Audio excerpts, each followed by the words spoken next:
just saying Louis doesn't understand social distancing. So he goes up like wanting to cuddle everything, and particularly any babies younger than him.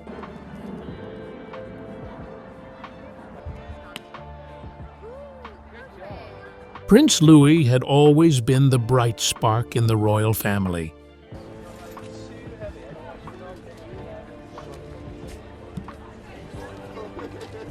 The spirited little boy whose giggles echoed through palace halls.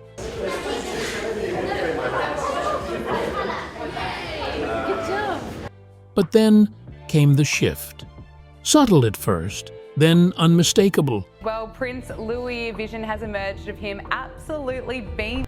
His energy dulled, his adventurous chatter faded, and even his siblings grew worried. William watched closely, hoping it was just a phase. Charles, however, sensed something heavier. When doctors delivered their report, the room fell silent. So, what had happened to the family's youngest joy? And why did the truth leave both king and father struggling to hold back emotion? Did you give him any advice? Of course not. He wouldn't take it from me, I don't think, at that age. No, but I was interested to hear how he got on. A shocking admission from the palace. Only moments ago, an unexpected wave of tension swept across the United Kingdom when King Charles and Prince William stepped forward with a joint message that stunned the nation. Their announcement was not wrapped in ceremonial language or distant formality. It carried the raw weight of a family pushed into a corner, finally choosing honesty over silence. For the first time, they spoke openly about something they had guarded fiercely behind palace walls. Prince Louis has been fighting an emotional battle far deeper than anyone outside their home ever imagined. The statement delivered by the palace was marked urgent, a term rarely used unless circumstances demand immediate attention.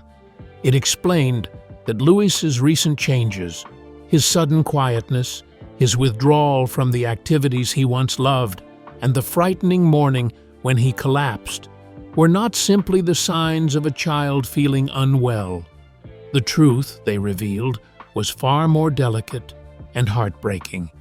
His body may have weakened, but it was his heart, his confidence, and his sense of safety that had been suffering the most.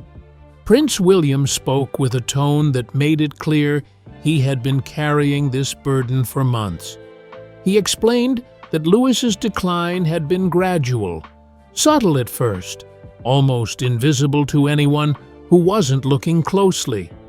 Small shifts, a missing smile, a skipped meal, a lost spark, had quietly accumulated until they could no longer explain them away as temporary moods. William admitted that he and Catherine believed his silence was tied to the family crisis surrounding her illness and recovery. They assumed he was simply trying to process the fear of seeing his mother unwell.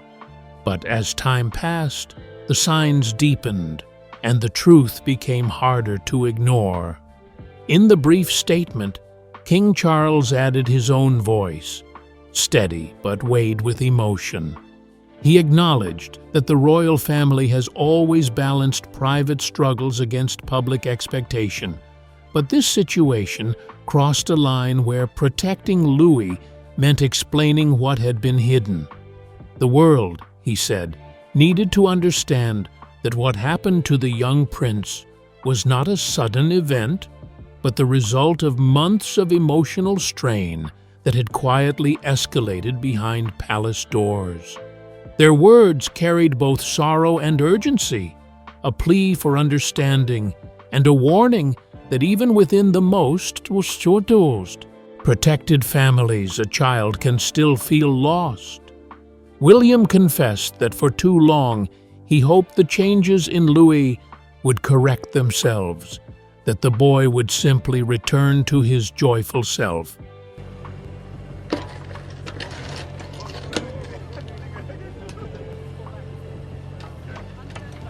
But the collapse shattered any illusion that time alone would heal him. It forced them to confront the reality that Louis's emotional struggle had reached a point where silence was no longer an option. The announcement ended without dramatic flourish, only a promise that more details would follow. Details they admitted would be difficult for the public to hear, but necessary for understanding what truly led them to speak out today. So, what hidden truths forced a young prince's joy to vanish, and can it ever truly return? Stay tuned. The fear that silenced a young prince.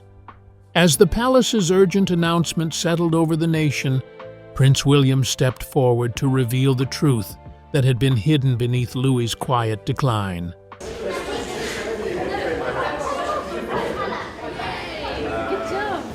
His voice, though steady, carried the unmistakable weight of a father who had spent months watching his child fade without understanding why. Now, for the first time, the world was told what Louis had finally whispered through tears, the secret that had been quietly breaking him from the inside. Louis had believed he was being replaced, not ignored, not overlooked, replaced.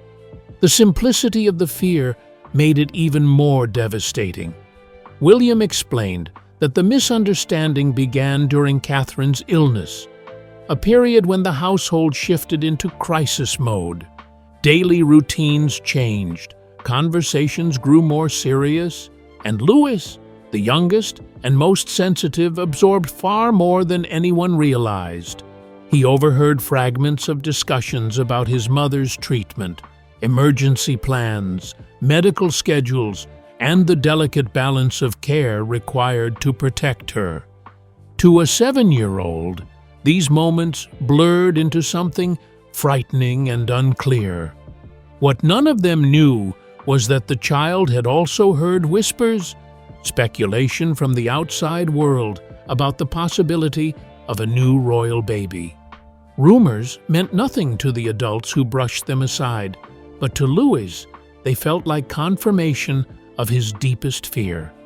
If his mother was sick and needed so much care, why would she still want him around?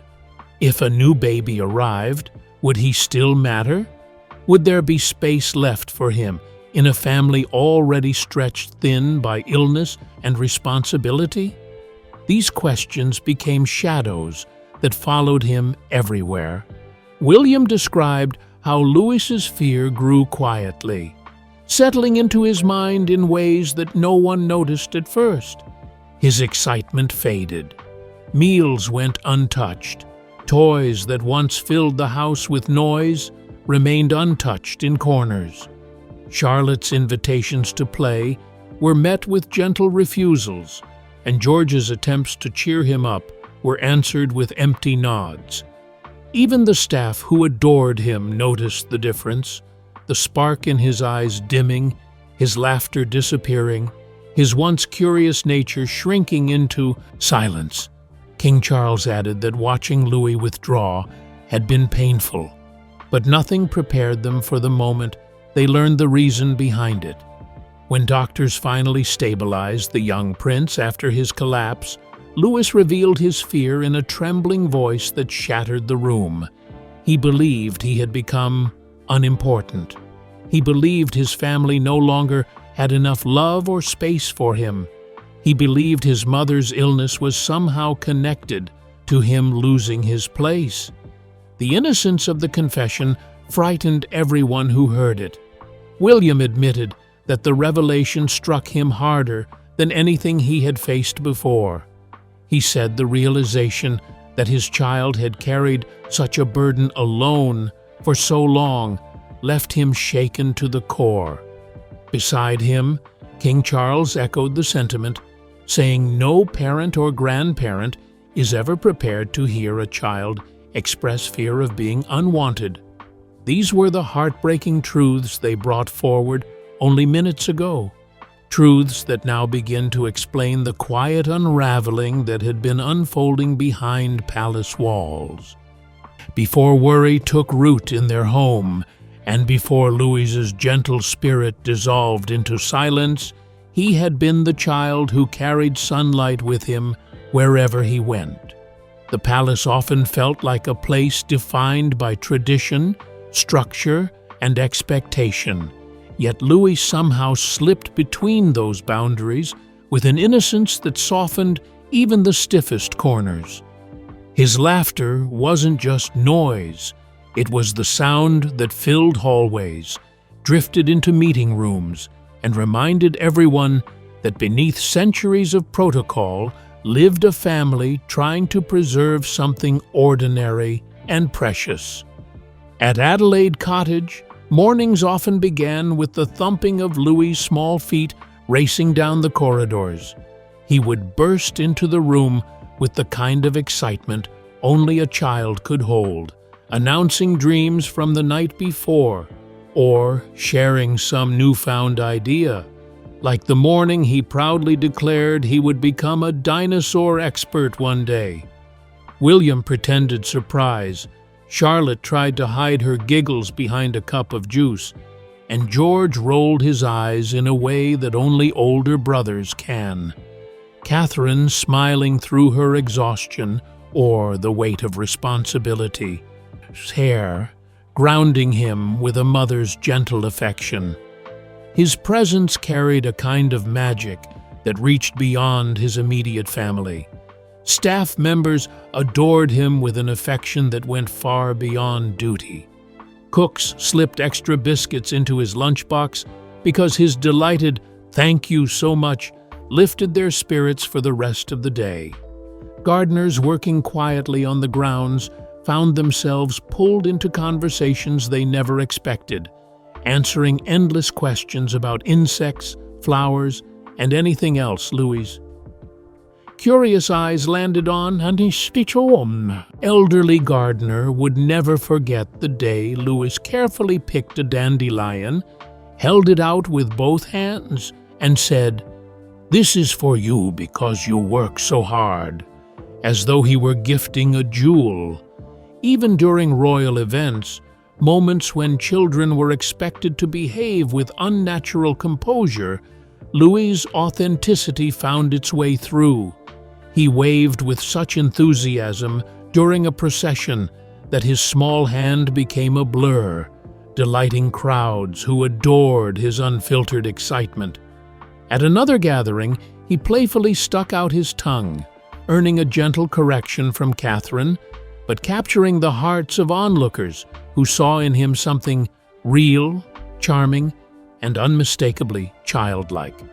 Inside the family, he was the spark that held their lighter moments together. Charlotte loved that he could slip into any pretend role without resistance. Brave knight, silly dragon, patient in her imaginary hospital, whatever her imagination required. George sometimes sighed at Louis's boundless energy. But beneath the sighs was pride as he taught his younger brother how to kick a football properly, watching Louis try again and again until he got it right. William often spoke quietly to Catherine about how their youngest son could turn the hardest days around. No matter the tension, no matter the headlines, Louis would climb into her lap or tug at William's hand and ask about ducks in the garden or elephants at the zoo. His questions, always filled with wonder, reminded them of what truly mattered. This was the boy who once made the palace feel alive. This was the light that flickered so suddenly, without warning, and left everyone wondering how such brightness could dim so quickly. And what did little Louis truly feel in those bright, carefree mornings before his laughter faded and shadows quietly crept in? Keep watching. Whispers of a worry no one could name. The warmth that once flowed effortlessly through Adelaide Cottage began to thin long before anyone understood why. At first, the changes in Prince Louis were almost too subtle to notice, easy to dismiss as a child having a quiet day. or simply feeling tired. But with each passing week, that quiet grew heavier, settling over the household like an unseen fog that no one could push away. The boy who once filled every hallway with laughter now moved through those same spaces as though they no longer belonged to him. Catherine sensed it before anyone else. She watched him push aside his favorite pancakes one gray morning, barely nibbling at the edges. His small shoulders slumped as he stared at his plate, avoiding her eyes even when she gently brushed her hand across his forehead. William sat opposite them, trying to catch Louis's gaze, searching for even the smallest spark of the lively child he knew. But Louis only nodded when asked whether he felt fine, offering the kind of automatic answer that left a deeper ache in their hearts. It didn't take long for the shift to reach his siblings. Charlotte, always eager to pull her little brother into imaginative worlds, arranged all his stuffed animals in one of their old game setups: dragons, knights, magical forests. She tugged at his sleeve, reminding him of how much fun they used to have. But Louis only whispered, "Maybe later," before curling up on the window seat, his eyes distant, as though the world outside held more comfort than anyone inside the room could offer. George tried to draw him back in his own way. He brought out the football they usually kicked around together, demonstrating new tricks with exaggerated enthusiasm. "Come on, Louis, I can teach you this one," he said, hoping to stir that old determination in his younger brother. But Louis simply turned and walked inside, leaving George frozen in place with the ball at his feet, unsure how to bridge the sudden space between them. Around them, the staff began noticing moments that made their stomachs tighten. A housekeeper found Louis standing alone in the library, tears slipping silently down his cheeks. The gardener, once greeted by the prince's endless questions, now worked without interruption, sometimes spotting Louis watching from a distance instead of racing over to chat. Even the cook, who had always relied on Louis's enthusiastic appetite to brighten her mornings, returned plates to the kitchen barely touched. William and Catherine tried to make sense of it all. With Catherine still healing from her own battle, they assumed Louis's sadness came from watching her suffer, from the fear no 7-year-old could fully understand. It seemed logical. He was young, sensitive, close to his mother. What else could explain the way he had grown so quiet? Yet beneath that assumption, something far more fragile was forming. Louis's world was slowly closing in, not because of what he saw, but because of what he believed. And no one around him could hear the thoughts that kept him awake at night, tightening around his little heart until even joy felt too heavy to carry. But what did truly unravel Prince Louis's laughter and light, turning his joyful mornings into silence? What really forced the announcement? Stay glued. A morning that shattered. The calm. The quiet gray light of early morning had barely settled over Adelaide Cottage when everything William and Catherine feared, but could never fully name, finally broke through the surface. Up until then, Louis's silence had been painful, his withdrawal unsettling, but nothing prepared them for the moment his small body simply gave way. Catherine had walked into his room expecting to softly wake him, hoping perhaps he would show even a hint of improvement. Instead, she found him curled under the blankets, unmoving, his skin far too warm, and his breath thin and fragile. The sight stopped her heart before she even touched him. And when she did, when her hand met the burning heat of his forehead, she called for William with a voice that did not sound like her own. Her cry cut through the house with a force that sent protection officers running before they even understood what had happened. William reached the room within seconds, but those seconds felt painfully slow. One look at Louis was enough. His eyes, half open but unfocused, drifted past William as though he could not truly see him. His limbs were limp, his breathing shallow, his once bright face drained of all familiar color. It was as if the little boy they knew had slipped somewhere unreachable. Everything after that moved with desperate speed. Catherine wrapped him in a blanket with shaking hands, while William lifted him carefully, terrified by how light he felt, lighter than any child should ever be. Orders were given without hesitation, the kind that override every tradition and every barrier.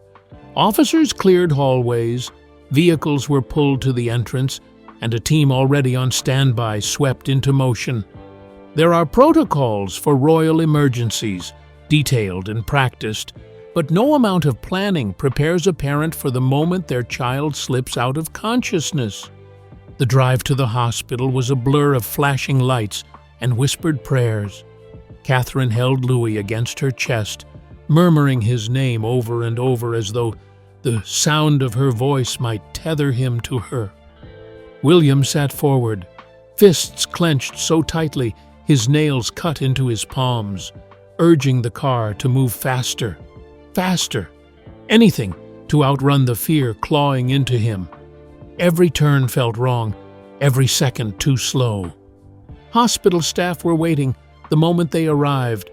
Louis was taken from their arms and placed into the care of doctors and nurses who moved quickly but with grim urgency. Monitors beeped, questions were fired at William and Catherine, and the room filled with the cold brightness of medical lights. Someone announced his temperature. Someone else called for more tests, and yet none of it explained why he had collapsed. Not fully, not clearly, not in a way that brought any sense of relief. King Charles arrived not long after, his face reflecting the shock of a grandfather who had hoped the worst moments were behind them. He found William and Catherine in a private room, both looking as though they were holding themselves upright through sheer force of will. The doctors had no answers yet. No infection detected, no injury. Nothing matched the severity of the collapse. What remained was the terrifying possibility that Louis's fragile emotional world had finally pushed his young body past its limits, leaving everyone, his parents, his grandfather, and the medical team, grappling with the unsettling truth unfolding before them. So now, do you think the laughter and joy of young Louis can ever fully return after such a terrifying collapse? A confession that broke the silence. The hours after Louis's collapse dragged forward with a heaviness no one could escape.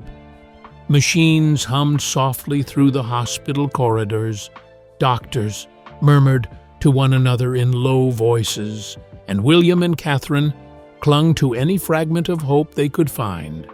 But beneath the effort to stay calm, fear smothered them both, tightening its grip with every unanswered question. By the time night fell, they had been awake for so long that the world around them felt distant, as if wrapped in a fog they couldn't shake. And then, without warning, Catherine's strength finally shattered. She had stepped out of Louis's room only for a moment, intending to breathe, to steady herself, to gather enough composure to face whatever news came next. But when a nurse quietly informed her that the test results still offered no clarity, something inside her gave way. Her knees buckled, and she slid down the wall, one hand pressed to her mouth as sobs tore through her. It was as though all the fear she had been burying since the moment she saw her son unconscious had erupted at once. Tears soaked her hands. Her breath came in sharp, painful bursts. She didn't care who saw. She didn't have the strength to hide anymore. William was beside her immediately, dropping to his knees and pulling her into his arms. His voice trembled as he whispered her name, trying desperately to anchor her, but he felt just as lost. He held her tightly, not as the future king, not as the stoic prince the world expected, but as a father terrified of losing his child. The guards standing nearby looked away, giving them a fragile moment of privacy. Even they seemed shaken, aware that this was a pain no protocol could protect them from.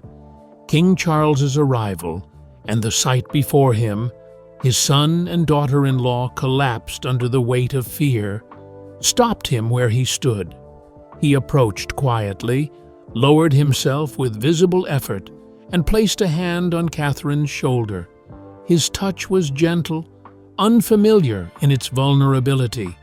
He spoke softly, reminding her that she wasn't alone, that whatever storm they were trapped in, they would face it together.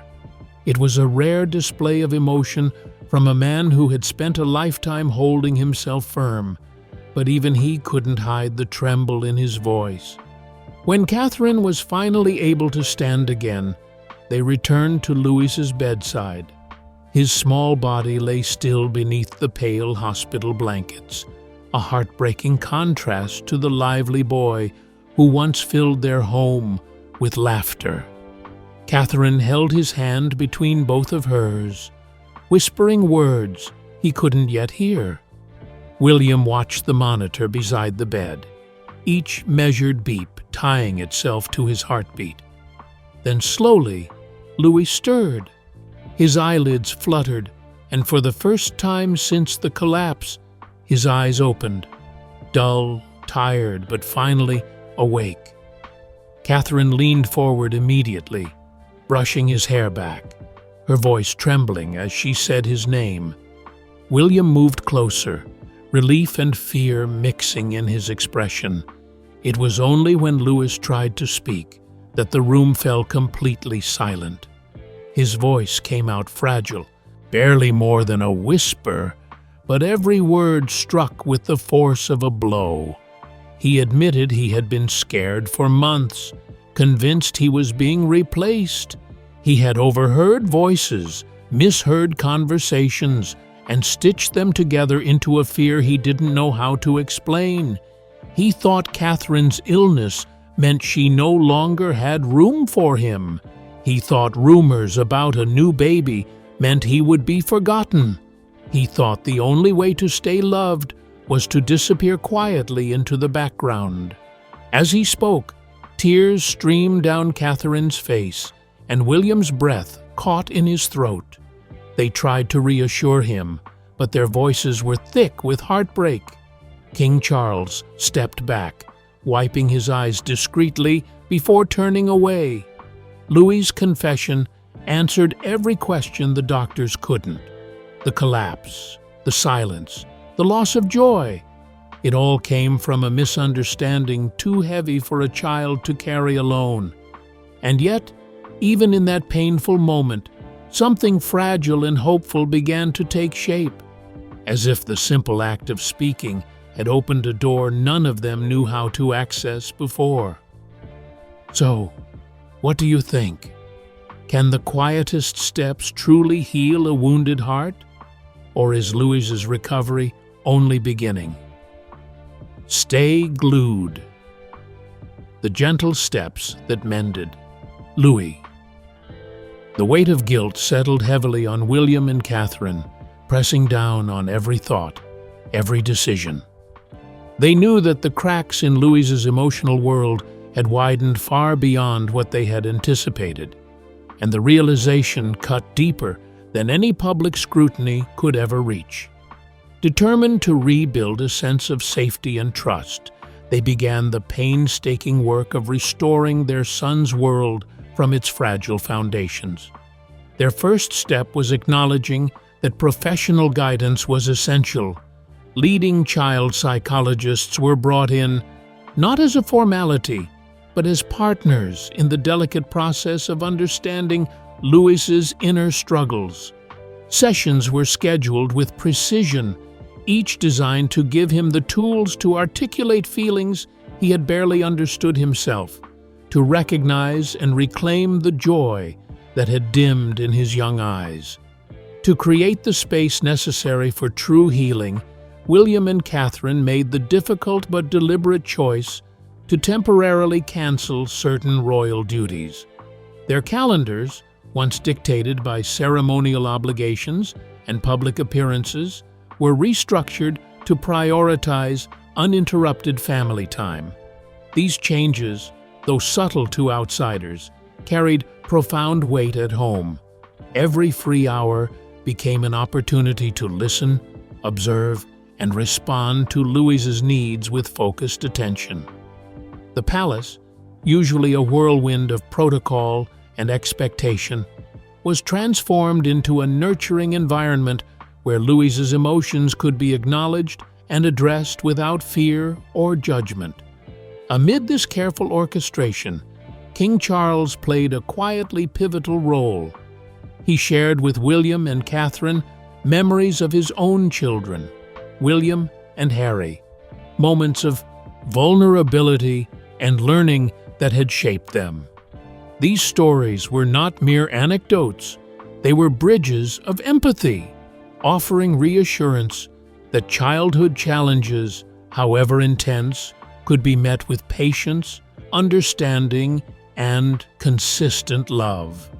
Charles's presence was gentle but steadfast, a reminder that Louis was enveloped not only by his parents' devotion, but by the collective care of his extended family. His calm authority and personal insights provided a model for navigating emotions without shame, helping Louis feel seen, heard, and safe. Slowly, the effects of this sustained support began to appear. Small victories marked each day. A genuine giggle during a tea party with his parents, a hearty appetite returning at mealtimes, a willingness to engage in the games and routines that once brought him unreserved delight.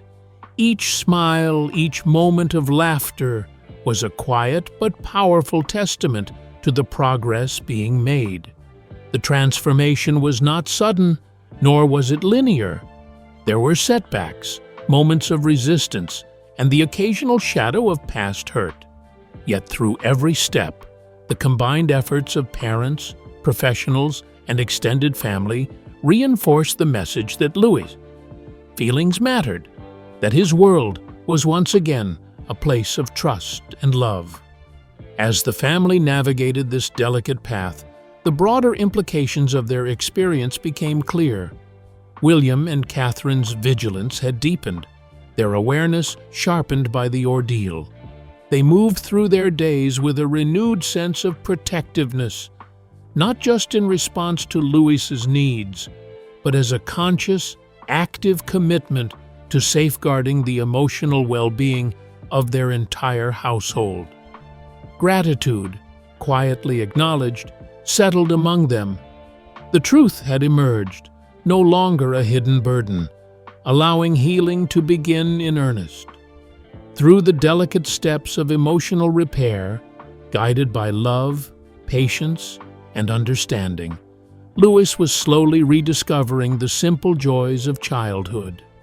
The laughter returned, tentative but genuine, carrying with it the promise that even after pain and uncertainty, restoration was possible.